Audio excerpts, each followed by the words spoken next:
କୌଣସି ଭକ୍ତ ଏହା ଆଶା କରିବା ବୃଥା ଯେ ଭଗବାନ ତା ଇଶାରାରେ ନାଚିବା ପାଇଁ ସମ୍ମତ ହୋଇଯିବେ।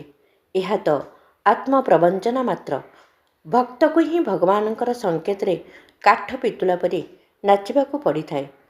ଭକ୍ତର ଇଚ୍ଛା ଭଗବାନ ପୂରା କରନ୍ତି ନାହିଁ, ବରଂ ଭଗବାନଙ୍କର ଇଚ୍ଛା ପୂର୍ଣ୍ଣ କରିବା ପାଇଁ ଭକ୍ତକୁ ଆତ୍ମସମର୍ପଣ କରିବାକୁ ପଡ଼ିଥାଏ।